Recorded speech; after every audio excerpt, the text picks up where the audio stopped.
ارشاد فرمایا وَإِذْ اور یاد کرو جب استسقا پانی طلب کیا موسیٰ علیہ السلام نے لِقَوْمِهِ اپنی قوم کے لیے، جب بنی اسرائیلی ریگستان میں ہیں اور انہیں پانی کی حاجت ہوئی، من و سلوہ تو نازل ہو رہا ہے، بادل انہیں دھوپ پہ سایہ دے رہا ہے اور رات کے وقت نورانی ستون نازل ہو رہا ہے، پیاس لگی تو اللہ تبارک و تعالی نے حکم فرمایا کہ اے موسیٰ آپ پتھر پر اپنا عصا ماریں۔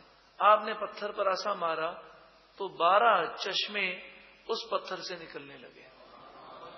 وَإِذْ اور جب استسقا موسیٰ علیہ السلام نے پانی طلب کیا لِقَوْمِهِ اپنی قوم کے لیے، فَقُلْنَا پس ہم نے فرمایا اِدْرِبْ آپ ماریے، اِدْرِبْ آپ ماریے، اِدْرِبْ کے معنی مارنا، آپ ماریے بِعَصَاكَ الْحَجَرَ عصا مانے لاٹھی، حجر مانے پتھر، اپنی لاٹھی پتھر پر ماریے، فَانْفَجَرَتْ پس بہ نکلے منہ اس پتھر سے 12 عَيْنًا، 12 مانے 2، 10 مانے 10، 2 اور 10 12 عینا چشمے، 12 چشمے بہ نکلے۔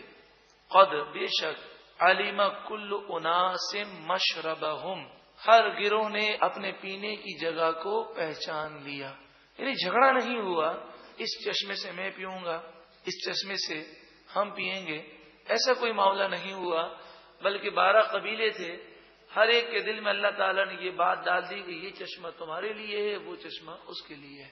قد علم کل اناس مشربہم، مشرب کہتے ہیں پینے کی جگہ، ہر گروہ نے پینے کی جگہ کو پہچان لیا۔ کلو کھاؤ، واشربو اور پیو، من رزق اللہ اللہ کی دی ہوئی روزی سے، ولا تعثوا فی الارض مفسدین اور زمین میں فساد کرتے ہوئے نہ پھرو، گناہ مت کرو، فساد نہ کرو۔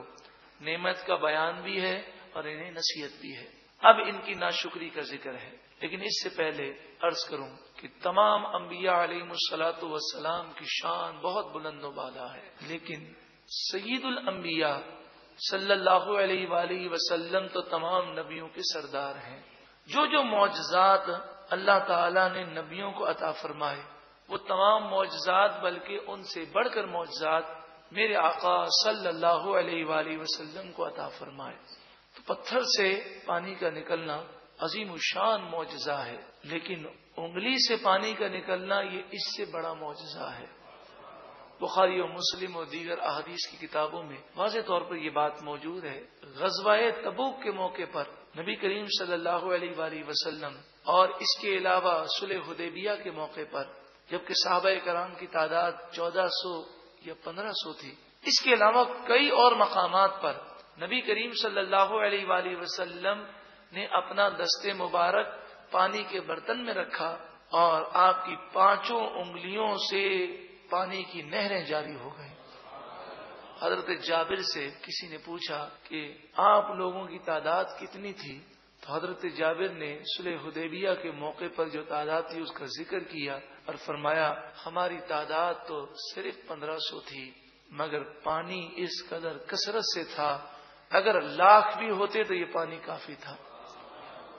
اگر آپ ایسے کئی واقعات اور حضور کی شان اور اللہ تعالیٰ نے حضور کو جو مقام دیا اس کی تفصیل پڑھنا چاہیں تو حضرت علامہ مولانا شفیع اوکاڑوی رحمت اللہ تعالی علیہ کی کتاب ذکر جمیل کا مطالعہ فرمائیے۔ ذکر جمیل ارشاد فرمایا وَإِذْ اور یاد کرو جب قلتم اے بنی اسرائیل تم نے کہا یا موسیٰ اے موسیٰ لن نصبر ہرگز ہم صبر نہیں کر سکیں گے علی طعام واحد ایک کھانے پر ہم صبر نہیں کر سکتے، یعنی انہوں نے کہا کہ من و سلوہ کھا کھا کر ہم تھک گئے ہیں۔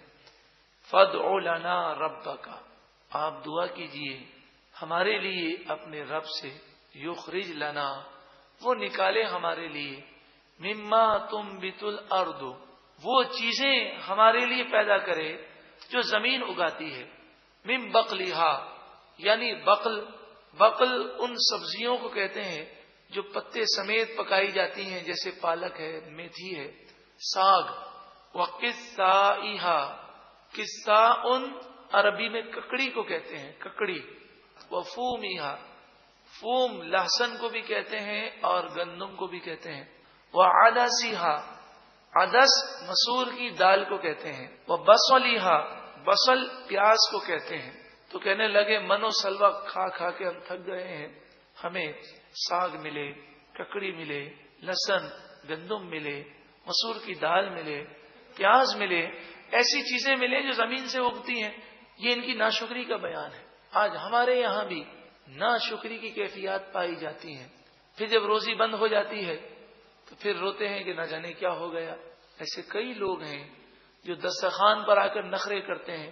بسا اوقات ایسا بھی سنا گیا کہ پلیٹوں کو اٹھا کر پھینک دیتے ہیں، نمک زیادہ ہو جائے کم ہو جائے، شور شرابہ کرتے ہیں. جس نبی کے ہم ماننے والے ہیں، عقید جہاں صلی اللہ علیہ وآلہ وسلم، آپ کی عادت کریمہ یہی ہے کہ کبھی بھی آپ نے کھانے میں عیب نہیں نکالا. کھانے کا جی چاہتا تو کھا لیتے، نہ چاہتا تو نہ کھاتے، لیکن آپ نے کبھی کھانے میں عیب نہیں نکالا. اور رزق کی بے قدری یہ رزق کی تنگی کا سبب ہے. آج ہماری شادیوں میں، ہمارے گھروں میں روزی کی بے حرمتی کی جاتی ہے. ہم اپنے گھروں میں ہی دیکھ لیں، ہم پلیٹ میں کتنا کھانا چھوڑ دیتے ہیں. پلیٹ اچھی طرح صاف کون کرتا ہے؟ دسترخوان پر کتنے دانے گر جاتے ہیں، کون ان دانوں کو چن کر اٹھا کر کھا لیتا ہے؟ حدیث پاک میں آتا ہے، حضرت عائشہ صدیقہ رضی اللہ تعالی عنہا سے نبی کریم صلی اللہ علیہ وآلہ وسلم نے فرمایا، کسی سے زمین پر روٹی کا ٹکڑا گر گیا تھا تو نبی کریم صلی اللہ علیہ وآلہ وسلم نے زمین سے اٹھایا اور فرمایا، اے عائشہ، یہ روٹی جب کسی قوم سے چلی جاتی ہے تو واپس نہیں آتی، اس کی تعظیم کرنے کا حکم دیا گیا.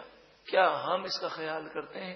تو جنہیں روزی اللہ تعالیٰ نے دی ہے یا جو تنگ دستی میں ہے، انہیں چاہیے کہ وہ رزق کی بے قدری نہ کریں. خصوصاً دعوتوں میں اتنا کھانا لیں جتنا آپ کھا سکیں، پورا کریں، ضائع خود نہ کریں، لوگوں کو بھی سمجھائیں. اللہ تعالیٰ ہمیں عمل کی توفیق عطا فرمائے. تو انہوں نے رزق کی بے قدری کی، من و سلوا کی بے قدری کی. کہنے لگے یہ تو ہم کھا کھا کے تھک گئے ہیں، اب تو ہمیں یہ چیزیں چاہیے. فرمایا، قال موسیٰ علیہ السلام نے فرمایا، اتستبدلون الذی هو ادنا بالذی هو خیر. لیکن دو لفظ ہیں، ادنا، خیر.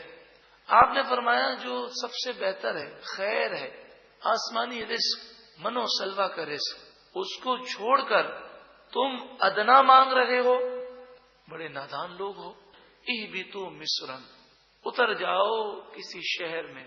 اور یہ پہلے ذکر ہو چکا، جب انہوں نے ایسا کیا تو اللہ تعالی نے ان کی سرکشی پر بھی رحم فرمایا، نعمت فرمائی. یہ اس کا کرم ہے کہ شہر کے کافر بھاگ گئے اور انہیں وہ شہر مل گیا. فَإِنَّ لَكُمْ مَا سَأَلْتُمْ، تو بے شک تمہارے لیے اس شہر میں وہ کچھ ہے جو تم نے مانگا ہے. لیکن شہر میں جو گئے انہوں نے وہاں بھی نافرمانی کی.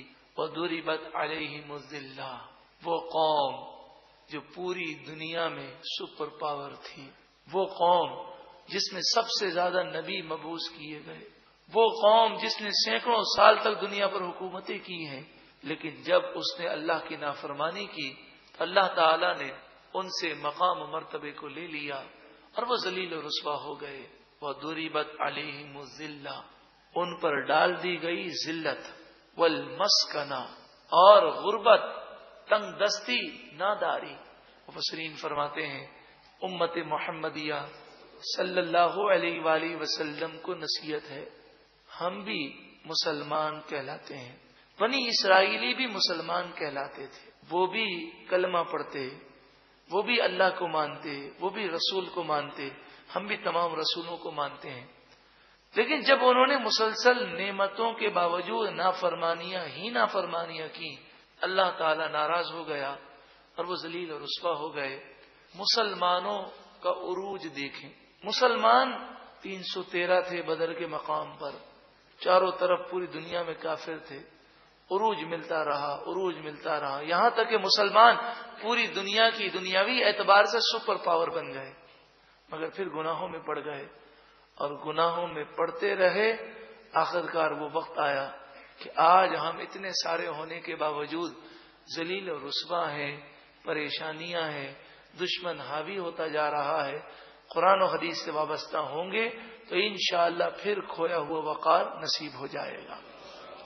وباؤ، اور وہ مستحق ہو گئے، بغضب من اللہ، اللہ کے غضب کے مستحق ہو گئے، یعنی اللہ تعالی نے غضب فرمایا ان کے کرتوتوں کی وجہ سے۔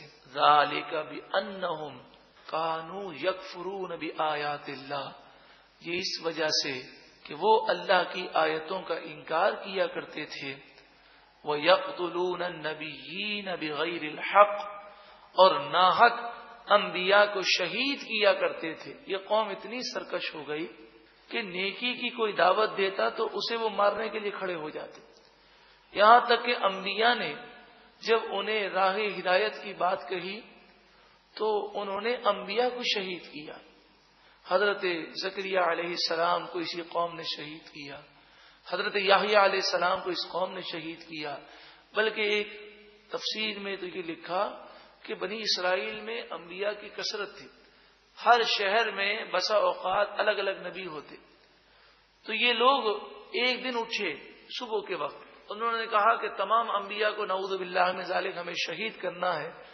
روایت میں آتا ہے، تفسیر میں مفسر فرماتے ہیں کہ انہوں نے ایک دن میں